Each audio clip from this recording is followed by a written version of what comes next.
Aloha! I'm Eric Anderson, pastor of Church of the Holy Cross, United Church of Christ in Hilo, Hawaii. And here's what I'm thinking. I'm thinking about the 37th chapter of Genesis, the beginning of the story of Joseph.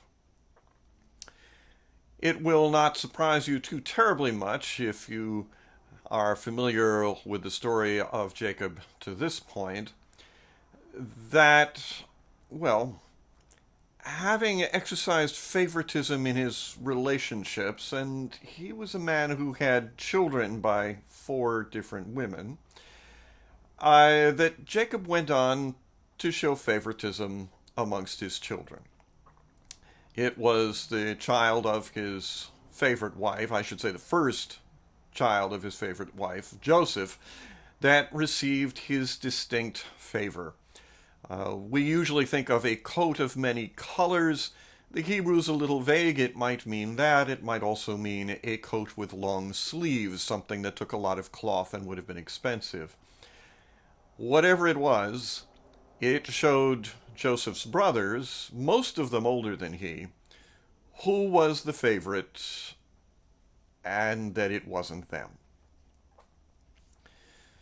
Their resentment overflowed, boiled over on this one particular day when he came to check on them as they were out with the sheep.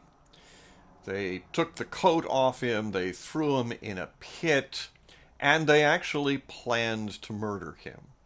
One of his brothers, Reuben, decided that he would try and calm things down and sneak Joseph back home. But as it turns out, a group of slavers came by, and while Reuben was elsewhere, the rest of the family sold Joseph to be a slave. I just can't help but notice that family relationships from that day to this, they still can follow some very similar and very nasty courses. We still show favoritism from parent to child. We still foster these resentments amongst family members, and we still do horrible things to one another. It's rare for someone to be sold into slavery, but even in this day, that's not unheard of either, is it? If we're going to take guidance from the scriptures, this again is a scripture where we want to follow the other course.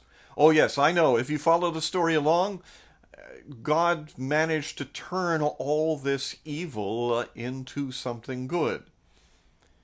But if the brothers had not thrown Joseph into a pit, if the brothers had not sold him into slavery, God would still have acted to preserve this family.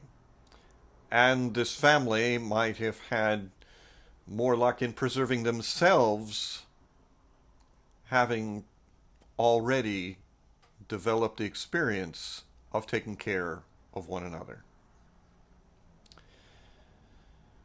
Friends, follow the lessons of the scriptures. Don't do what this family did. Care for one another. Love one another. That's what I'm thinking. I'm curious to hear what you're thinking. Send me an email or leave me your thoughts in the comments section below. I'd love to hear from you.